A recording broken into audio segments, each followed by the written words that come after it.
Ça va? Ok. Tout le monde est beaucoup dans le combat. Est-ce que vous pouvez comprendre que Mathis c'est venu de commun copier? Vision dans la position, comprendre dans votre et un colon. Est-ce que vous comprenez les visions? J'en ai besoin de comprendre, même mieux, vous avez besoin de comprendre les visions. Que Dieu vous bénisse. Amen, amen. Je pense que ça fait plus d'un mois que maintenant on a vu sur un décembre, le 31 décembre, tout le monde a terminé comme il y a Maranatha. Et maintenant même le 13, toujours de la termine comme il y a Maranatha, comme le 13, c'est le 31 janvier, tout aussi le 7e Oyo. Je pense que ça fait déjà plus de 4 jours et 5 jours où tout le monde bataille maliki ne sika au papa mboli biso de Zaki béni mercredi de Zaki béni mon collègue jeudi avec les prophètes de Zaki béni mon collègue vendredi pour manzamba pas mon salle n'a passage ne sika au amen amen mais terminera de le zali simplement naza de susu mo rumbuté naza de susu mo rumbuté naza de susu mo rumbu ya condamnation te naza de susu mo rumbu ya sorcellerie naza lisusu mowumbu ya malédiction te na susu mowumbu ya baloi famille te na susu mowumbu ya quartier te na susu mowumbu ya makambo eliaka bato na libota te naza lisusu mowumbu te amen amen elinga babongo to avancé toyeba nzembo ezomatanga eza nango mingi te mais eza moins profond naza lisusu mowumbu te naza lisusu mowumbu te naza mwana Nzambe naza lisusu mowumbu te naza mwana Nzambe oh naza lisusu mowumbu te naza mwana Nzambe oh naza lisusu mowumbu te naza mwana oh naza lisusu mowumbu te naza mwana naza lisusu mowumbu te amen amen acclamez pour le roi des rois naza lisusu mowumbu te je dis directement mon canal 1 Corinthiens chapitre 7 le verset 23 1 Corinthiens chapitre 7, le verset 23, toujours bien à Bissot. Tout le monde m'a beaucoup à Bissot pour la mauvaise parole d'Ensemble. Amen. Les jeux Corinthiens 1 Corinthiens chapitre 7, le verset 23. 1 Corinthiens chapitre 7, le verset 23, nous lisons du Seigneur. Amen. Vous avez été rachetés à un grand prix. Ne devenez pas esclaves des hommes. Parole du Seigneur. Ce que la Paul dans 1 Corinthiens chapitre 7, verset 23. À Jésus, ça va dire qu'en Corinthe, que vous êtes rachetés par un grand prix. Vous savez qu'il a pris mon et pendant que Paul a dit simplement à rappeler que malédiction, condamnation, loi, sorcellerie et à ce que nous pouvoir du communauté. Et à le Bible, c'est la esclave qui a battu. Na poko le je vais dire à quelqu'un bien-aimé, il y a un moto moko akufa qui ne courut à cause na yo. Et un moto moko ami personne qui finit pour que yo ose la sauver. Et tout ça n'a pas la sauver. Vous êtes racheté par un grand prix. Pour la sauver appelé dans le Corinthe. Alors il loi et ça sur la pouvanté. Alors il sorcellerie et ça sur la pouvanté. Malédiction et ça sur la pouvanté. Condamnation et ça sur la pouvanté. Vous êtes rachetés par un grand prix. Nation bisamote moko na tomba lelo. Tata mwasi akokamote. Noko akokamote. Balwa libote akokamote. Oza susu na se a condamnation te. Oza susu na se a loi te. Soki na libote abatu babonga te yoko bonga. Parce que tous étaient rachetés par un grand prix. Soki baloba okobota te okobota. Baloba okosala te okosala. Baloba okobonga te okobonga. Parce que tu étais racheté par un grand prix. Osani susu mowumbu te loba amen à bien. Amen. Acclamez pour le roi des rois.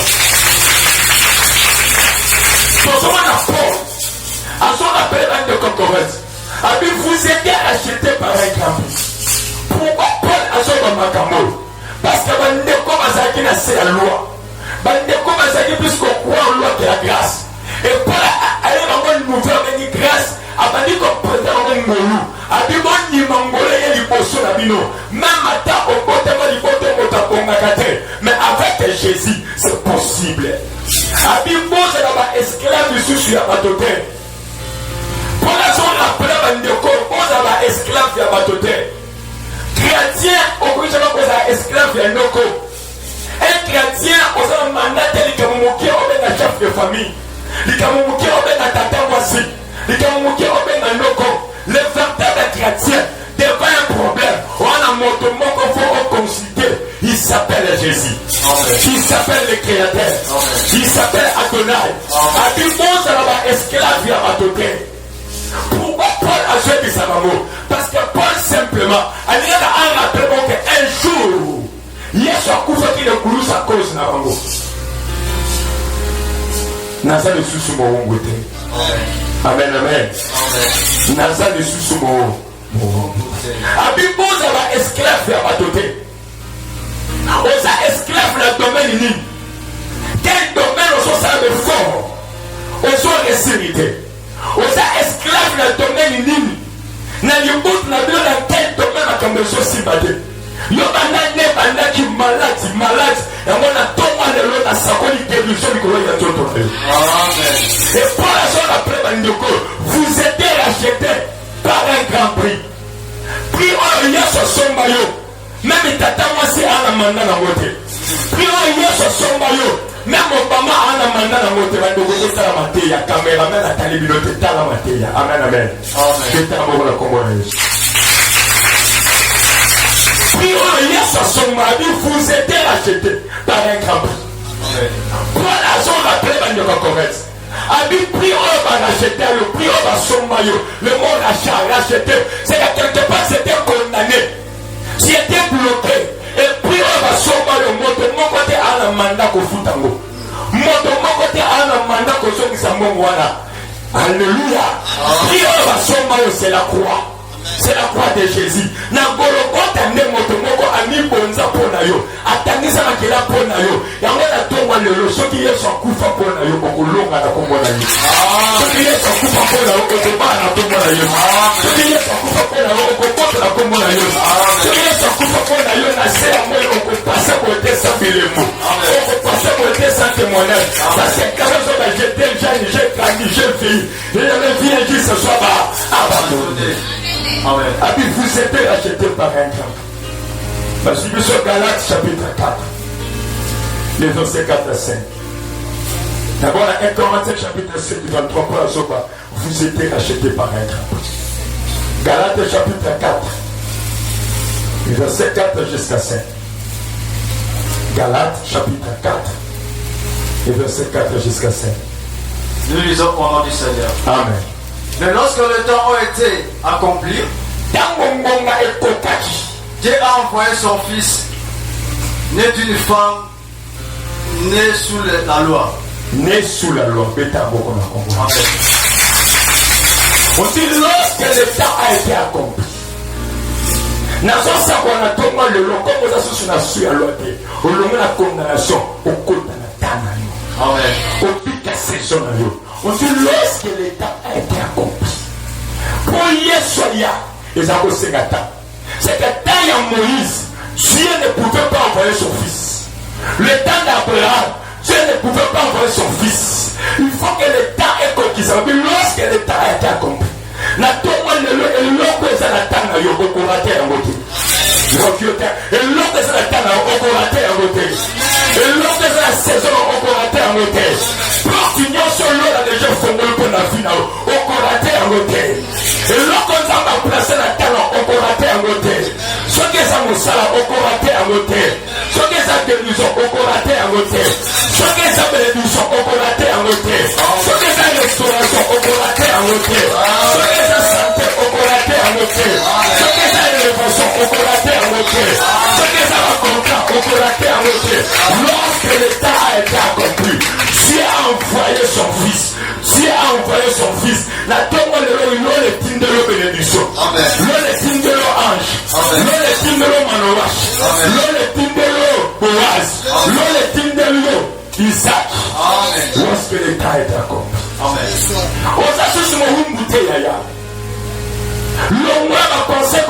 c'est une malédiction. Le roi va penser que yo kokobongate. Non. Non, jamais. On sait sous mon mumbu très bien aimé. L'homme qui m'a dit que c'était l'être de l'éternel. Où t'as encore yamba yesu bele au combat délivré. Na bi au combat délivré. Amen. Ba moi pas ko échouer, mais yo faut ko échouer parce que yesu azakati na yo.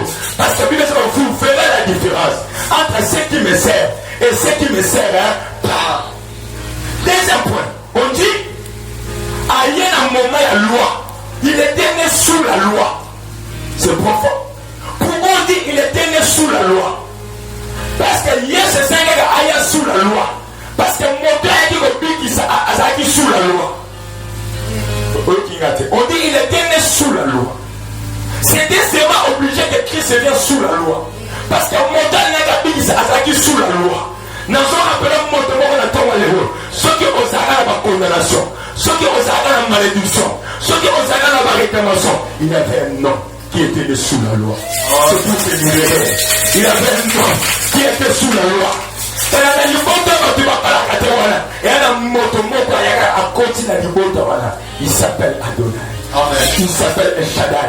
On dit il était né sous la loi. Pourquoi on dit il était né sous la loi? Parce que mon Dieu a rien qu'on récupérer. Mon Dieu a rien qu'on sauver. Il n'est pas sous la loi. Un jour, je naissais le mon corps. Et ça, on a fourmi à jouer du Sokoti Sangai. Fourmi à l'époque, je ne connais pas le Boti Sangai. Et ça, te paye. Et ça, te voit. N'avait dit pas fourmi à Bota. Il faut un gynécologue comme la dimension gynécologue. Il n'est pas comme la dimension fourmi. Et toi, tu étais né sous la loi. Et toi, tu étais sous la loi. Il faut que Christ vienne encore sous la loi pour te libérer. On dit qu'il était né sous la loi. Pourquoi il était né sous la loi? Parce que mon Dieu a dit qu'on dit qu'il a fait la malédiction. Il a fait la sorcellerie. Mais là, comment on se plaît? Il était né sous la loi, pas pour te laisser seulement te demeurer sous la loi, mais pour te libérer de la loi. Pas sur mon moi. Pas sur vie. Vous allez sous mon bouteille. J'étais à beaucoup dans le premier point. Pourquoi la sorte sous mon bouteille? Paul le dit, vous étiez racheté par un grand. Quand le combat on a tombé les autres, qu'il y ait sa foutée le copain à finale. Amen. Ami pour ça de coulisses. Mon union ça bête à ma colopon na yo à salapa. Malo balaboué na yo, il faut changer un zambété. Amen, amen. Papa, je vais sur Jérémie chapitre 1 et verset 19. Jérémie chapitre 1 et verset 19.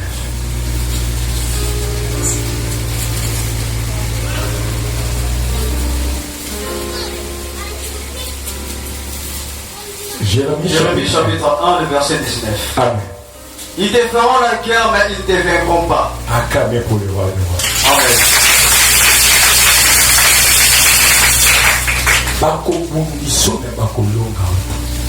Est-ce que parole aux autres amours? Amen.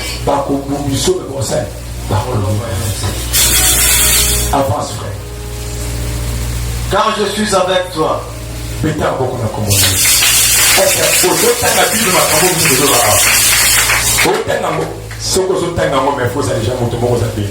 ils te feront la guerre. C'est la vie tombe koya. Combat de koya. Bamuna bakosimba mbeli pona yo. Mais là on a sepeli. Ata basimi ba opi. Ata basu ba char ba longote. Ils te feront la guerre. Ba ko longote. Tombe là le bokola. Guerre nyon c'est tellement qui n'a vu na yo na terre. Amen.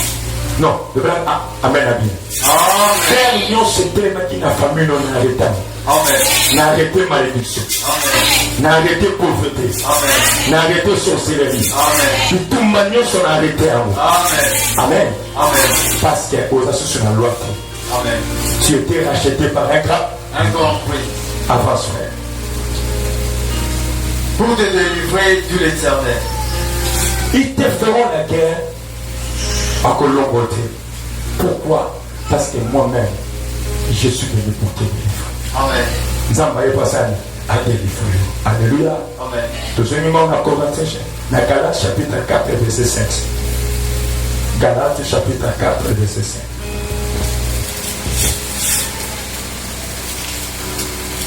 Galates chapitre 4, verset 5. Verset 5.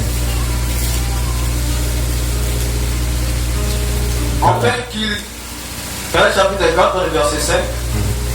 Enfin qu'il rachète ceux qui étaient sous la loi. Acclamez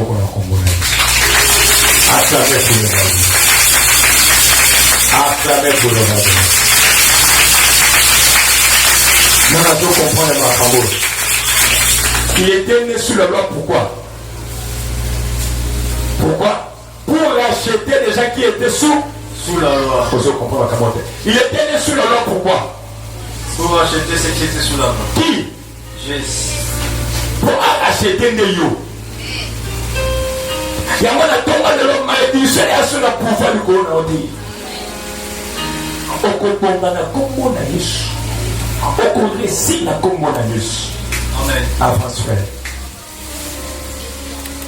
Enfin que nous recevons l'adoption. Parole du Seigneur. Je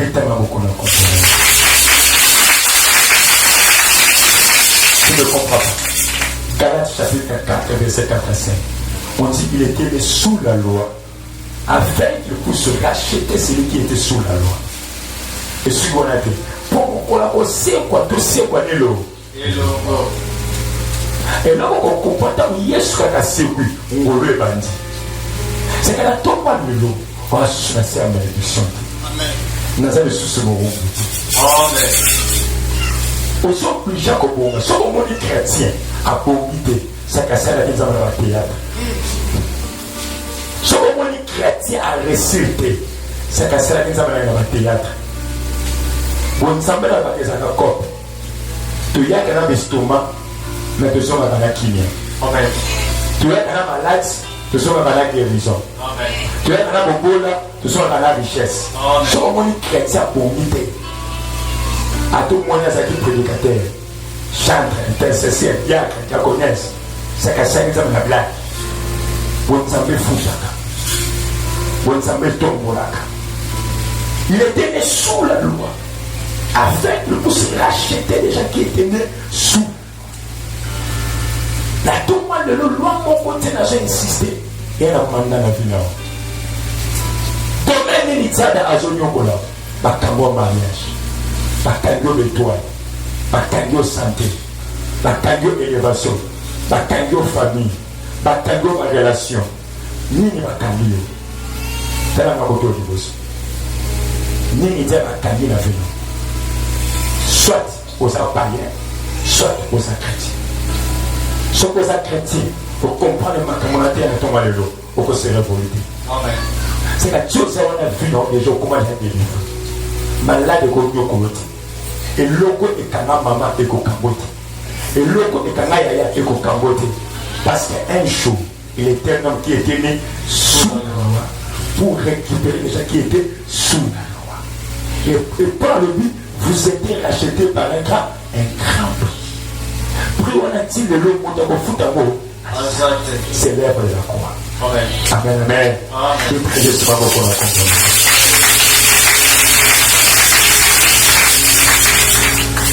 Galates chapitre 4, verset 6 à 7.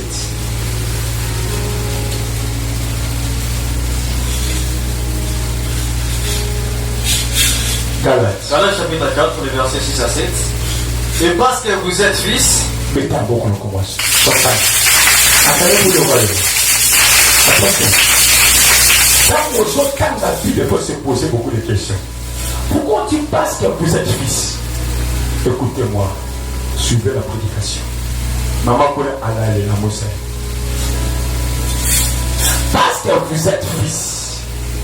C'est qu'auparavant, vous avez fisté. Parce que vous êtes fils. Suko au commis moine. Que suko les a moine. Il y a une grande différence entre un serviteur et un fils. Amen. Un serviteur, à ça comme ça, c'est non patron. Parce qu'on commande. Pour la soupe à avoir un salaire. Mais un fils a un salaire. Un fils a mérite à droit. Alléluia. Parce que vous êtes fils. C'est qu'auparavant, on s'est dit esclave. Auparavant, qu'il ne faisait que donner du coronavirus, malédiction, condamnation. Mais aujourd'hui, parce que tu es fils, c'est que mon goût a su dans ma nette et il y a que de l'eau la vie là. Comme moi, Nanzambe, ce qui n'a dit beau temps là, tu vas bon gratter Yokoboka. Comme moi, Nanzambe, ce qui est la génération là, tu vas échouer Yoko échoué. Comme moi, Nanzambe, la somme à tomber de l'eau, la somme à la barre, Nanzambe. Cette prédication est réservée pour les chrétiens, pour les enfants de Dieu, pour le Fils. Avance, frère. Dieu a envoyé dans nos cœurs l'esprit de son Fils. Acclamez pour lui. Lesquels Dieu a envoyé dans nos cœurs l'esprit de son Fils. Par là, il veut dire quoi? Première chose, parce que vous êtes fils. Dieu a envoyé dans nos cœurs l'esprit de son Fils. Ça, c'est Paul qui parle. Prends la soutane, ça va te correct. Elle est dans le coup de moi en ensemble. Dans le bon mot, okumi mwana nzambe c'est okumi pe kobika ba avantage à moi nzambe. Amen. Dieu a envoyé dans notre cœur l'esprit de son Fils. C'est à ce qu'il est l'homme lui me sent tes eaux kambayo parce qu'un jour tu avais accepté Christ comme Seigneur de son sauveur. Amen. Dieu a envoyé dans nos cœurs l'esprit de son Fils. Maintenant tout le monde tourne à ton alléluia. Yosa chrétien, quel esprit qui te dirige? Yosa moi nzambe osaka chrétien. Mais impudicité sont cambayo. Aux chrétiens, mais mon témoin m'a besoin cambayo. Aux chrétiens, mais jalousie sont cambayo. Aux chrétiens, au partage à côté. Aux chrétiens, quel esprit qui te dirige? Mais c'est réellement votre Fils. Dieu a envoyé dans nos cœurs l'esprit de son Fils. Et on a dit dans mon disciple, dans la chambre haute, comme réellement pas disciple, dans une affirmation, dans une enseignement, dans sa mythologie, et dans la chambre haute, directement sans discréer. Si réellement votre Fils, Dieu a envoyé dans notre cœur l'esprit de son Fils. Quel esprit qui te dirige? Quel esprit qui te dirige? Aux chrétiens, mais aux autres, débauche. Aux chrétiens, aux serviteurs, mais négligence c'est ma commandant. Aux chrétiens, ça dit 10 ans à ta Bible, aux amoureux. Quel esprit qui te dirige? Aux chrétiens, ma commandant me coûte et l'un de sa côté. Au y a retard, au y a avant, et je l'ai dit sauter. Moi c'est la répétition, moi c'est la tête, et je l'ai dit sauter. Moi c'est un homme, et je couvre, et je l'ai dit sauter. Département de l'eau, et je couvre, et je l'ai dit sauter.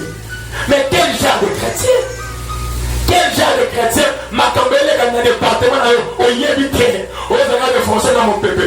Le but de la retraite, le but qu'on a vu. Mais nous, chrétien, si réellement nous sommes fils, Dieu a envoyé dans notre cœur l'esprit de son Fils. Nous, chrétiens, mais il est l'eau de la diable.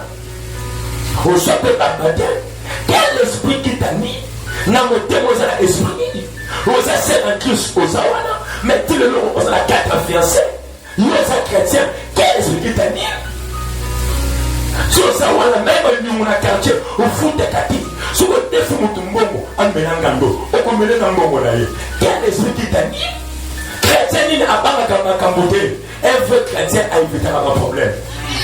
Un vrai chrétien, ça que fort, avec la réputation à dire. Mais yo, je m'en fous, au côté. Non! Si réellement tu es fils, quel esprit qui t'anime? Si réellement tu as été racheté, quel esprit qui t'anime? Si réellement un jour, au moment de la condamnation, la loi, quel esprit qui t'anime? Vous animez l'esprit libre. Maintenant, ta gêne, même de au sein. Un chrétien. Tu m'as dit, c'est venu par la maîtresse. Après, tu dis, je suis chrétien. Non, si vraiment votre Fils, Dieu a envoyé dans notre cœur l'esprit de son Fils, par lequel nous crions Abba, Père. Sois à moi, Nzambe. T'as moi dans Saint-Esprit. Sois à moi, Nzambe. Faut servir l'Éternel. Moi que l'eau et la cérémonie au pire, les attentes de ta négligence à faire ça. Je vous dis la vérité. Mon instrument, pour la chrétien, c'est la négligence dans l'œuvre de Dieu. Mon comme le raison, le bien dans la tête, le libre. Diable a ça une stratégie. Diable a que le moussa n'a pas propre. A personne n'a moussala. Mais il y a un moussala on a sous au pain. Physiquement, ils ont bénédiction. Mais spirituellement, ils ont malédiction. Diable a ça une stratégie. Amen, amen. Acclamez pour le roi du roi.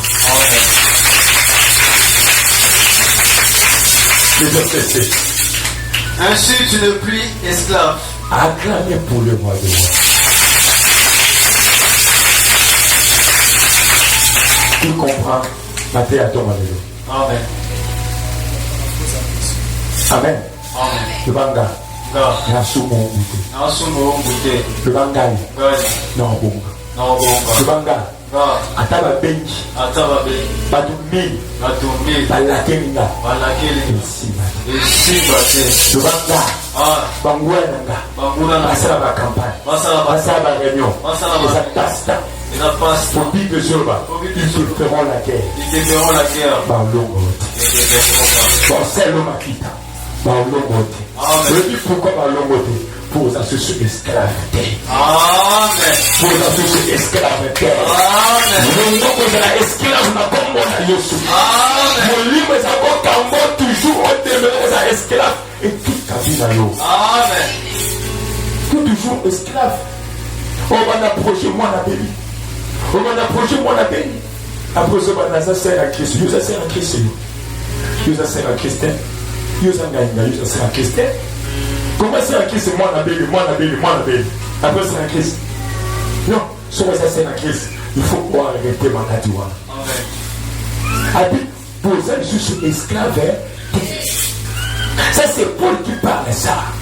Alors rappelez-moi de Corinthe. Vous êtes racheté par un grand. Amen. Et pendant que j'ai médité ces choses, je suis senti que je suis confiance à posséder ça. Amen. Est-ce que tout le monde de l'eau, aujourd'hui j'ai conscience. Il y a habité ni va l'eau du colafina. Ni va l'eau du colafina. Tout le temps, aujourd'hui on a diable. Non, il faut changer de prière là. Comme un Seigneur, je t'ai béni. Ton nom soit béni. Au moment même hier, son premier de son tombe, il y a Lazare. Il n'a même pas dit que Satan libère Lazare. Non. Qu'il s'est dit simplement, Lazare sort. À quoi même qu'on tombe le diable? À quoi même qu'on tombe il y a Lazare? Qu'il a dit que Satan libère Lazare. C'est trop bas. Il dit seulement, Lazare sort. C'est le temps. Après ma caméra, c'est ma tête. Pour le bas, et aussi ma